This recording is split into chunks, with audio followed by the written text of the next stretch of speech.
O intenso tráfego decorre unicamente dos transportes coletivos. Os volitores de transporte coletivo movimentam-se com uma rapidez inacreditável, a uma velocidade de 1.500 km por hora. Esses aparelhos transportadores muito se assemelham a uma pilha de discos de vitrola, encimados por uma cúpula e medem uns 10 metros de diâmetro por 5 de altura. São inteiramente semi-transparentes, seja no teto, solo ou paredes circulares.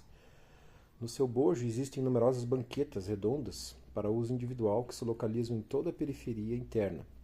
No centro há uma grande mesa comum, também redonda, suficiente para acomodar uma vintena de pessoas. Tais veículos automáticos, não havendo um condutor responsável, são acionados pelos próprios passageiros que os movimentam, como costuma acontecer com os elevadores de determinados edifícios, os quais dispensam ascensorista.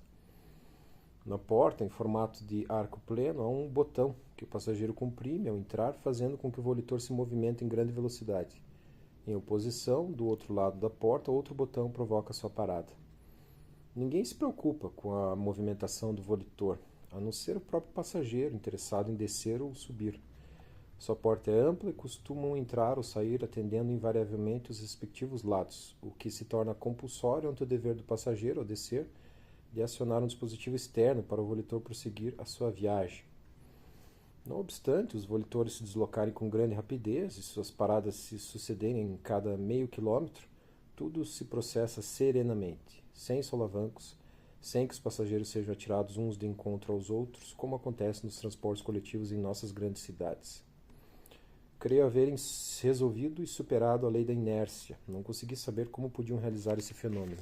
Todas as ruas são preferenciais, apesar de possuírem a mesma largura e densidade de trânsito. Os volitores, ao cruzarem as ruas, jamais sofrem o perigo de uma colisão, porque existe um sistema infalível de previdência que interfere, provocando a redução da velocidade de um dos carros, permitindo a passagem do outro. Imagine o leitor o majestático panorama apresentado pelo cruzamento de duas avenidas de conformação abaulada, com 180 metros de largura, planejadas sob requintada simetria, isentas de saliência, lisa como se fora porcelana fina, e acrescente a isso a circunstância dos volitores transitarem velozes, silenciosamente, com precisão matemática para avaliar o quadro que presenciei. As calçadas se ligam nas esquinas, formando uma perfeita curva, e foi num desses ângulos que me coloquei para observar ambas as avenidas, tudo grandioso, perfeitamente estilizado. Pude notar a idêntica sucessão de residências que havia observado na avenida precedente, onde iniciara o meu passeio. Suas casas, edificadas ao nível justo das calçadas, medindo uns 80 metros de parede a parede, mantinham a invariável equidistância entre si, de uma dúzia de metros, e em cujos intervalos surgiam esmerados canteiros recobertos de flores que se estendiam da frente aos fundos. O detalhe interessante era a completa inexistência de degraus. Posteriormente vim a saber que em toda a estrutura da cidade não existe um único degrau. As calçadas construídas ao nível das portas e do interior das residências excluíram, é claro, essa possibilidade. Outra característica impressionante foi a eliminação dos ângulos de todo e qualquer aparelho ou utensílios que lá se fabrique. Não há na contextura dos objetos um ângulo sequer de 90 graus, e como ao decorrer da minha permanência pelas visitas procedidas, pude constatar a veracidade desse fato. Nas avenidas preponderam uma interminável sucessão de canteiros, entrecortados por larga passagem por onde transitávamos, sempre ouvindo aquela deliciosa música que não perturbava o profundo silêncio reinante. Se faz presente uma melodia perene provinda do espaço, às vezes grave e uníssona, alterando-se em contínuos acordes com sucessivos ecos que se reproduziam e se extinguiam finalmente em conjunto. Íamos continuando nosso passeio quando o meu Cicerone parou e me disse: "Parece-me que você está encontrando grande diferença entre o que habitualmente conhece em seu planeta, não é assim?" "Realmente, estou muito admirado. Entre o que aqui vejo e o que de fato possuímos em nossas cidades, há profunda e básica diferença. No entanto, ignoro onde me encontro e desconheço até seu próprio nome." "Eu sei como você se chama. Quanto a mim, o meu nome é Jansley. Sou médico e cidadão vulgar dessa comunidade." "Olhe", disse ele apontando com o dedo. Voltei-me para aquela direção e vi então um pequeno disco aproximando-se de nós. Ele aportou serenamente na calçada, fez-me entrar no aparelho e nele fizemos a travessia da avenida, durante a qual procurou me explicar algo que tentarei descrever. Há no centro das avenidas inúmeras plataformas nas quais pousam os discos voadores. São de dois tipos, os que se destinam exclusivamente à travessia das avenidas e outros maiores deixados à disposição para atender tarefas mais urgentes, possivelmente para proceder serviços especiais ou incumbências atinentes à vida normal da comunidade, pois se transladam apenas dentro da esfera do próprio planeta. Espaçadamente, nas calçadas das avenidas encontram-se reentrâncias semicirculares, estilo ferradura, utilizadas como ancoradouros para os discos menores que fazem a travessia das ruas. Elas medem uns 4 metros de borda a borda e nelas o volitor, quando parado, se justapõe perfeitamente. Como não há veículos particulares, todos são de uso coletivo. Ninguém paga o transporte, que é gratuitamente fornecido pela comunidade. Os volitores são movidos por força magnética oriunda da mesma fonte e, impelidos por esta, se conservam a altura precisa, pois atendem aos comandos eletrônicos à distância. Já havíamos caminhado um pequeno trecho quando o Dr. Jansley transmitiu-me o seguinte convite: vou mostrar-lhe uma de nossas casas. Jamais pude conhecer tamanha simplicidade. Ela era desprovida de tudo, nada possuía. Para mim foi desilusão não encontrar no seu interior um utensílio diferente.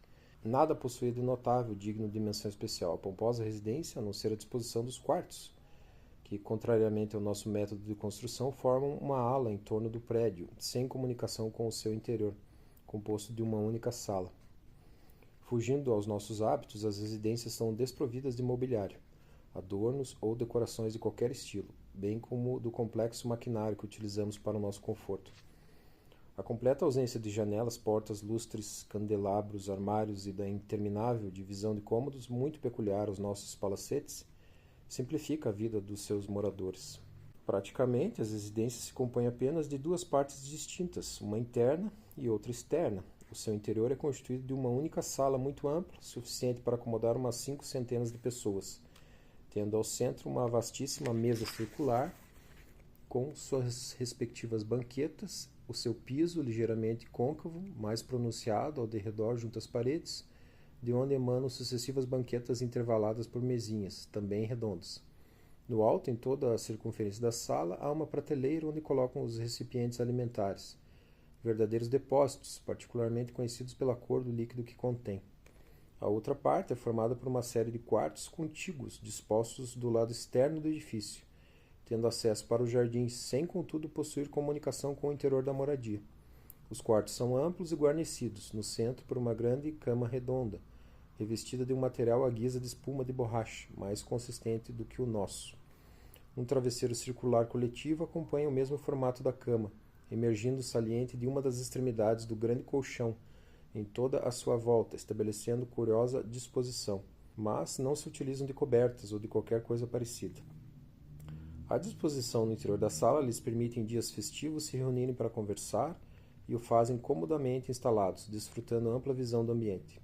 Tendo ao alcance os recipientes alimentares sobre as prateleiras, utilizam-se das mesinhas e banquetas para se acomodarem e entretêm conversação recíproca em todas as direções, ao mesmo tempo que ingerem as vitaminas que lembram as nossas geleias.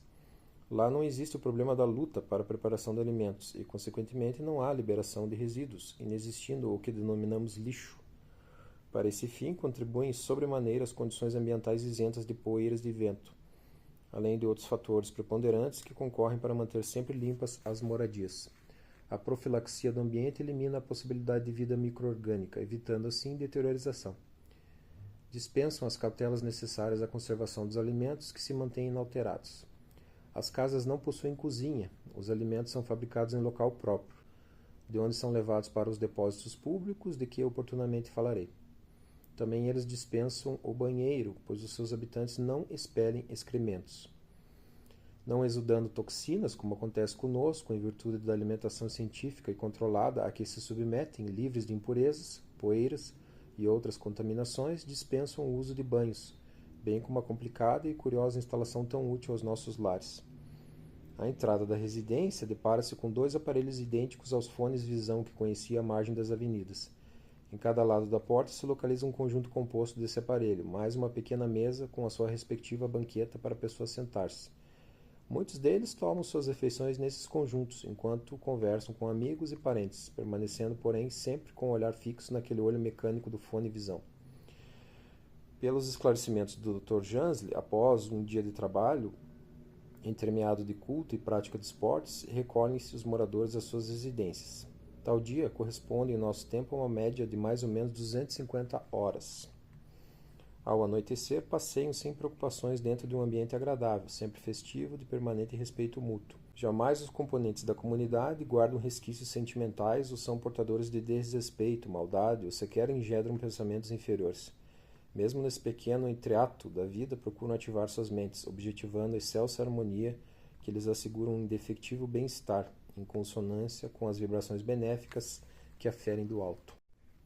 Ele me explicou que o anoitecer dura em média 12 horas, onde aproveitam para descansar, passear, trocar ideia em longas e proveitosas conversações. O tempo é sempre ameno, sendo uma eterna primavera, existindo uma única estação em todo o ciclo planetário, desconhecendo os residentes as contínuas alterações atmosféricas do planeta Terra. A temperatura é sempre estável durante o dia e a noite, quando sofre pequena mudança, contrabalançada pela profusa iluminação, convenientemente dosada, que a mantém inalterável. Os casais geram de maneira sublime seus filhos, ou melhor explicando, provocam a formação dos filhos por um processo natural e espontâneo, mediante um profundo e amoroso fitar de olhos que culmina num acariciador beijo, verdadeiro ósculo germinativo.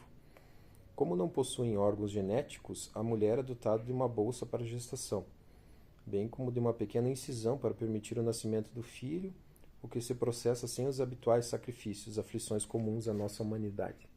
De que se ocupam as mulheres, se não há serviços caseiros? Perguntei. As mulheres, pelo motivo de não terem obrigações diretas, isto é, não terem casa para limpar e arrumar, louças e roupas para lavar, nem sequer cuidar do preparo da alimentação dos que lhes são mais íntimos, ocupam-se preliminarmente de estudos. Procedem aos estudos primários e elementares até os 25 anos, quando ainda são consideradas meninas, e após esse período ingressam para um curso de aprendizagem teórica de todos os trabalhos manuais masculinos, em pé de igualdade com os homens. Posteriormente, ao se dedicarem a estudos mais positivos, realizam cursos teológicos e, em consecutivos exercícios, fortalecem e purificam a mente, a fim de poderem transmitir aos seus filhos idênticos ensinamentos. No entanto, grande parte do tempo dedicam à prática de esportes, onde, bem orientadas, se formam fortes e aptas a gerarem filhos robustos, na sequência imprescindível da perpetuação e aperfeiçoamento da raça.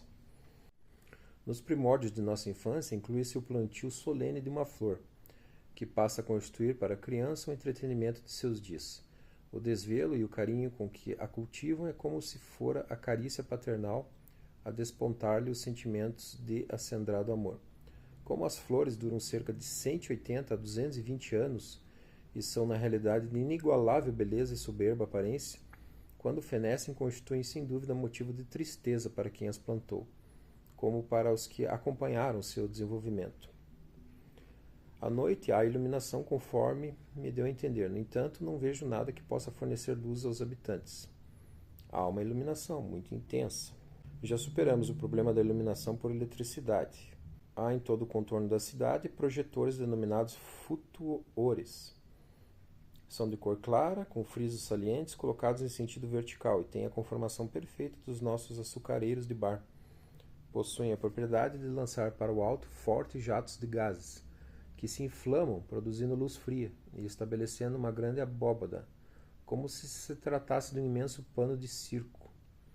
Os gases lançados em sentido curvilíneo fundem-se na altura aproximada de 100 metros, com o que são projetados do lado oposto, produzindo a claridade. Ela penetra nas residências através de suas paredes e cúpulas transparentes, e então a cidade fica profusamente iluminada, interferindo também no equilíbrio da temperatura da noite. É um adorno geral, oferecendo um magnífico espetáculo. Densidade de fundo e luz uniforme que não prejudica o sono dos habitantes.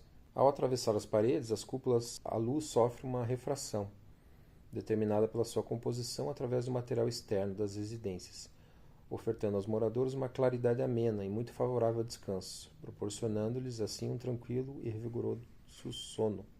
Os habitantes, para viver, não prescindem dos frutos das árvores, os quais produzem os sucos vitamínicos indispensáveis à base fundamental da alimentação geral.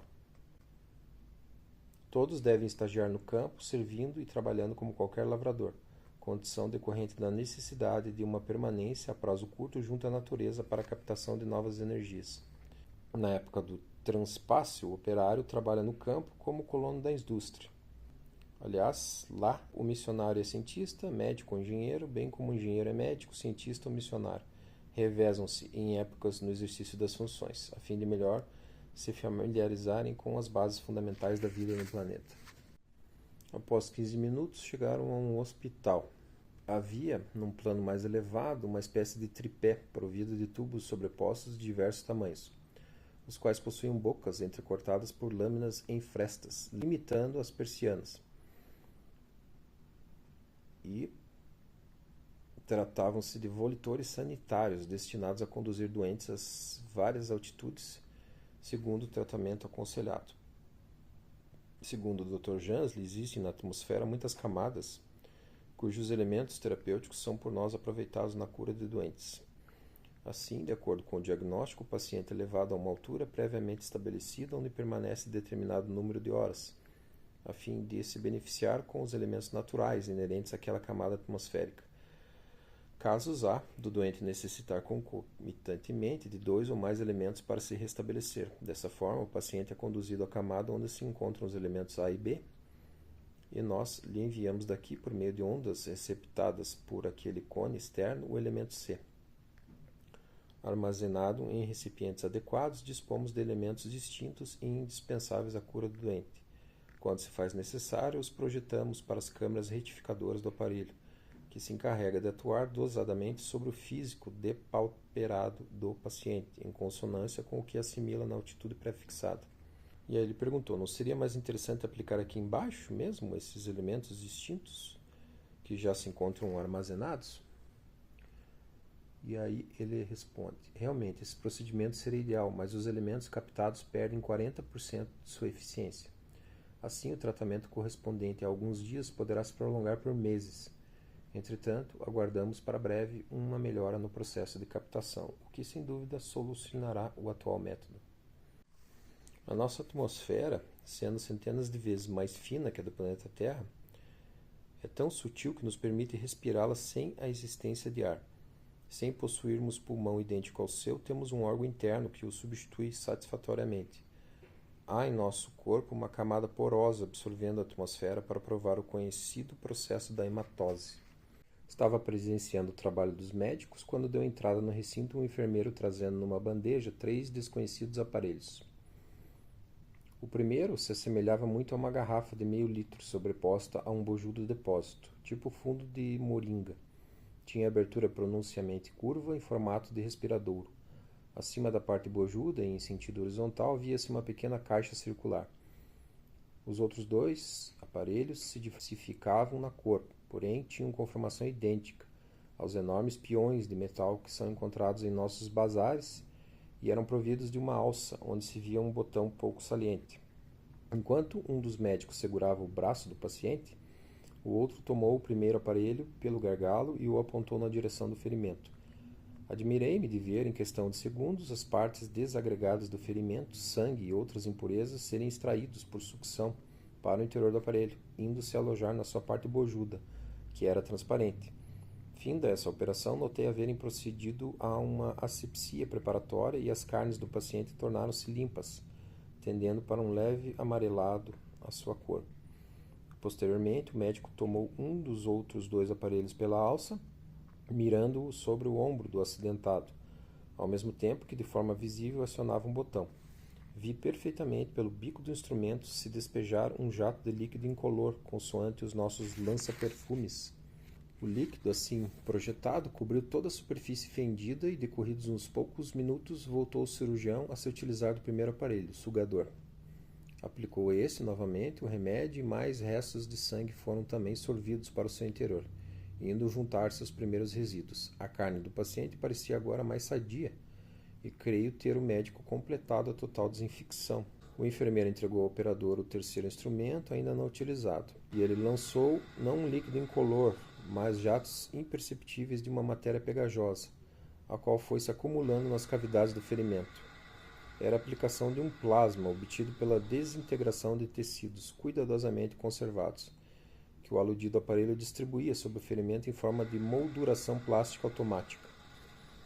Ao perceber a minha admiração, o médico esclareceu que o plasma era de fato a desintegração de tecidos adrede preparada, cuja matéria se funde com a carne do paciente, facilitando o seu rápido restabelecimento, possibilitando ao paciente nada mais sentir e a cicatriz deixar de ser visível, desaparecendo por completo. Aí eles foram até um prédio fronteiriço e observaram crianças. Essas crianças já foram criminosos em estado potencial. São portadoras de resquícios, trazem lesão no cérebro e futuramente, quando adultas, podem vir a praticar desatinos. Convenientemente tratadas, ficarão isentas de influências passadas e postas em condições normais de viver com os demais habitantes sem oferecerem perigo. É o que me fora explicado. Essa questão é importante. Você veja que eles já detectam o psicopata, né? O cérebro conformado para a psicopatia, e procedem ao tratamento para conseguir reintegrar o indivíduo na sociedade antes que ele cometa os crimes.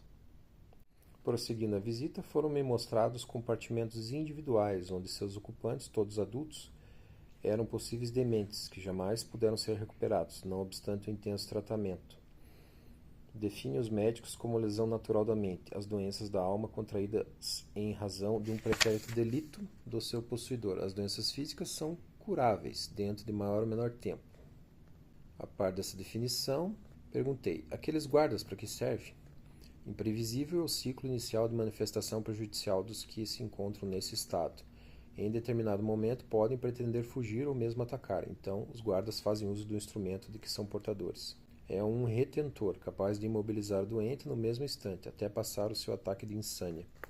Ninguém toca o enfermo, ninguém o magoa fisicamente, mesmo para efetuar o seu diagnóstico. Em tal caso, podemos dispensar o conhecido método de apalpar ou ainda o uso de qualquer tipo de instrumento para a auscultação, quando nos limitamos a fixar o olho do paciente para concluir sobre o estado físico dele. Os olhos refletem a condição física da criatura e, devido à sensibilidade, revelam quais as moléstias e órgãos afetados. Aí eles saíram e ele verificou uma espécie de um pomar onde haviam pássaros. De porte nunca inferior aos nossos pombos caseiros, possuem, ao que se vê, os mesmos hábitos desses, porque jamais sobem em árvores ou tampouco nos canteiros. Pareceu-me possuírem um instinto de não magoar as plantas ou flores, e, ao contrário dos novos pássaros silvestres, não destroem ou picam a vegetação. Estão familiarizados com os homens, queridos por todos. Necessário acrescentar, serem dotados de dupla audição as criaturas daquele estranho orbe. Possuem uma espécie de ambiguidade auditiva que lhes permite ouvir ao mesmo tempo duas músicas sem nenhum incômodo. Seria como se nós, os terrenos, assimilássemos sem qualquer confusão as palavras de dois oradores falando simultaneamente. Pare aqui. Fique aí parado que eu vou encerrá-la numa dessas câmaras. Não tenha receio, porque nada de anormal vai lhe suceder.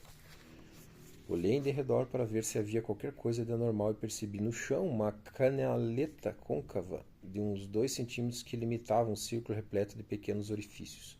O médico afastou-se um pouco e olhou para o operador do interior do coreto, ao qual movimentou uma alavanca do painel. Imediatamente, de um só jato, formou-se ao redor de mim uma nuvem transparente. No solo, embaixo dos meus pés, principiou a condensar-se uma nuvem com suficiente força para me elevar a uma altura de mais ou menos um palmo. Dessa vez, tornei-me um prisioneiro. Desandei a pisar naquela massa informe sob os meus pés e sentia como se comprimisse uma volumosa massa de algodão. Dir-se-ia que era algo gasoso, ao mesmo tempo dotado de consistência com determinado grau de expansão. Irrequieto e não muito satisfeito, fui de encontro à parede que me circunscrevia e procurei de início rompê-la com as mãos, porém ela inexplicavelmente retomava sua posição primitiva. Do lado externo, o meu amigo olhava-me através da parede nuvem, e de lá transmitiu-me: tente fugir desse tubo de nuvem, se for capaz. Procurei enfrentar com o corpo a parede flexível que se assemelhava a um lençol de borracha transparente e nada consegui. Debalde, concentrei todas as minhas forças em determinado ponto, usando dos recursos que dispunha para me livrar daquela excêntrica prisão. Suas paredes cediam com maior ou menor intensidade à compressão, porém, retornavam à posição inicial. Já estava ficando angustiado naquela condição de prisioneiro e não mais me contendo, gritei. Não consigo me livrar daqui, não há força que rompa isto. Com um alegre sorriso, voltou-se o Dr. Jansley para o operador do controle e, naturalmente, em sua linguagem visual, solicitou que fosse desfeita a minha prisão. Senti aquela camada macia de nuvem reduzindo embaixo dos meus pés e passei a descer como se estivesse num elevador. Quando esta sumiu por completo e senti os pés em solo firme, a parede que me rodeava desapareceu de relance, como se fosse sugada pelos orifícios da canaleta ou diluída na própria atmosfera. Por que há tantos casos de loucura aqui, se não há graves problemas de luta pela subsistência e outros tantos peculiares às instituições humanas? Realmente, os casos de loucura advêm justamente pela forma oposta de condições de vida em nosso orbe. Como? Logicamente é por essa razão. Observe a nossa vida. É muito calma, não existindo nenhum dos problemas que afrontam os terrícolas e os envolvem durante toda a existência. Muitas dessas criaturas que aqui nascem não estão convenientemente preparadas para enfrentar uma vida pacífica, plena de bondade, respeito e trabalho. Ainda não se integraram na missão sublime do amor ao próximo e são avessas a estudos elevados, o que é óbice ao seu estado psíquico. Obstinados se entregam à subelevação, ferindo a ordem normal da vida no cometimento de desatinos. Seus atos de insanidade dentro de uma coletividade ordeira, efetivamente amante do trabalho, da paz e tranquilidade, não encontram repercussão ou ambiente, levando-os à pertinaz obsessão mental aguda. No espiritismo kardecista, consta que os espíritos podem pleitear o acesso a planetas mais desenvolvidos. E, não raro, pleiteiam planetas em que não vai haver uma adaptação porque a sua psique ainda não está pronta para viver lá. E, não obstante, a autoridade às vezes concede esse beneplácito. Eles vão e não se adaptam, né? Então são as almas, assim como no nosso planeta tem, né, seres que são de uma violência e de uma crueldade muito acima de qualquer média, vamos dizer assim, mesmo de criminosos, né? Esses seres também, eles ascenderam para planetas onde eles não vão se adaptar. Depois eles têm que retornar, né? Depois do tratamento tem que retornar. Então acho que a providência permite para que eles percebam, né, que a evolução deve ser paulatina, a evolução deve ser contínua, sem sobressaltos. Depois ele fica sabendo que eles não têm forças armadas. E aí ele pergunta ao Dr. Jansley, não teme invasão provinda de outros mundos? Ele diz, também não, a fim de serenar sua inquietação. Os mundos atrasados ou inferiores, enquanto assim permanecem, não chegarão até aqui. Dos mundos superiores jamais tememos um ataque, e só nos é dado receber elevados ensinamentos e proveitosas lições decorrentes do intercâmbio cultural, se disso nos fizermos merecedores. Então já é uma raça que tem intercâmbio cultural, mas mediado por autorizações. Tudo é muito regrado nesses mundos desenvolvidos. Eles então vão almoçar e ele pergunta o nome do planeta ao Dr. Jansley. E o doutor comenta assim que não tem por que dar o nome porque a astronomia da Terra ainda não localizou o planeta dele. Nem a região sequer foi identificada ainda. Então seria inútil. Passou-me um dos cálices que para mim deveria substituir o nosso prato comum, do qual deveria me utilizar durante o almoço. Atento à sua recomendação, primeiramente servi-me de um líquido de cor rosa que estava mais a meu alcance. Provei-o e realmente achei muito gostoso, de paladar delicado e suave de ser saboreado. Que tal a nossa alimentação? Atrevi-me a indagar do motivo pelo qual aquela mesa inteiriça era de enormes proporções, cerca de uns 18 metros de diâmetro, quando na verdade apenas a sua periferia era usada. Ainda acrescentei, essa mesa não deveria ser menor? Por que não deixaram em seu centro um espaço circular vago para que se gastasse menos material? E ele responde, a sua ideia é louvável, porém não pode ter aplicação no caso, visto que a sua conformação e tamanho atendem a outros imperativos. Uma de suas funções é precisamente receber e refletir os raios gógicos, iluminando o ambiente. Então ela tinha uma função também de difundir a iluminação. Ela substitui vantajosamente o complicado sistema de iluminação adotado no seu mundo. Raios gógicos? Trata-se de uma denominação nossa, designativa de uma certa espécie de força projetada. Quando visitarmos as oficinas dos discos voadores, far-lhe-ei uma pequena demonstração do que sejam os raios gógicos. Por que fui escolhido para visitar esse planeta e não um cientista? No caso, não se trata propriamente de uma escolha, mas de uma feliz oportunidade sua. Você instintivamente aproximou-se do local em que, naquele momento, nos encontrávamos na excursão à Terra. Casualmente estava só e reunia condições físicas perfeitas e indispensáveis à viagem. Então resolvemos convidá-lo. Foi o que sucedeu, iniciando-se assim um intercâmbio que, possivelmente, será incrementado. No entanto, afirmo-lhe agora, se você fosse um cientista imbuído de idênticas condições, não duvidaríamos em convidá-lo a realizar esse passeio. Então ele teve sorte, na verdade. Inveja, eu gostaria de dar uma volta, assim, com uma nação dessa, né, que fosse gentil. Mas é uma minoria dos casos, né? São casos muito raros esses, pelo menos que tem relatado, de civilizações que permitiram ao indivíduo permanecer consciente e conseguiu ter, né, um intercâmbio cultural profícuo. Por isso esse livro é tão interessante. E os casos de contactados são realmente mais proveitosos para a raça humana do que dos abduzidos, né? Que ficam inconscientes, ou a cultura é muito diversa, né? E aí ele prossegue o almoço, né? E as dietas são todas líquidas, vitaminadas, mas líquidas, né? Não há dieta sólida. Muitos desses líquidos eram semelhantes ao da terra, não idênticos, mas semelhantes. Alguns semelhantes a trigo, arroz, grãos que nós conhecemos. Uma hora o Dr. Jansen comenta que de longa data efetuavam excursões ao planeta Terra, onde colhiam material abundante para estudos, quer no reino mineral, vegetal ou animal. Costumavam aportar demoradamente na Terra e fazer estudos complementares que se estendiam aos animais de grande porte. Procederam a pormenorizados estudos dos acidentes geográficos do globo terrestre, inclusive de sua constituição oceanográfica, ocupando-se também das vastíssimas fauna e flora, analisando a composição da atmosfera em variadas altitudes, a densidade de camadas que cercam o orbe. Esquadrinharam, enfim, toda a cosmografia terrena.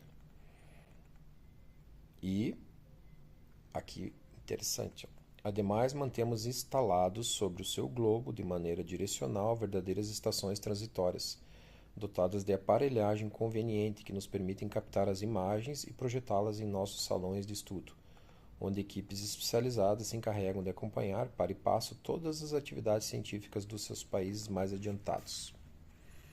Não tenha dúvida, meu amigo, que as nossas possibilidades de conhecer e saber o que se passa no seu mundo são vastíssimas.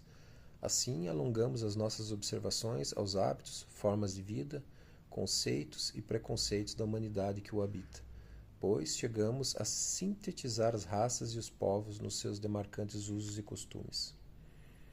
Inclusive, captando transmissões radiofônicas, projeções de televisão, sinais de rádio, né? Muitas vezes nos divertimos em assistir os seus jogos esportivos, comícios políticos, exposições de várias naturezas, festas comemorativas, competições aquáticas, automobilísticas e outras lá realizadas. Essas magníficas ilações têm o princípio e salutar fito de robustecer a nossa fé, tornando-nos mais gratos ao Criador por nos vermos colocados em um mundo pacífico, pleno de quietude e amor, quando há outras criaturas postas em um mundo maravilhoso, pleno de encantamentos, e apesar de esclarecidas, o aviltam, modus faciendi, com suas próprias ações na difusão da maldade e esquecimento de que lá se encontram temporariamente. Sem a devida gratidão para com Deus, os homens violentam a sua suprema bondade, que os assiste na sua eterna benemerência em todos os instantes da vida, para se tornarem vaidosos, atrabiliários, opulentos, quando constituídos em sociedade, estado ou nação.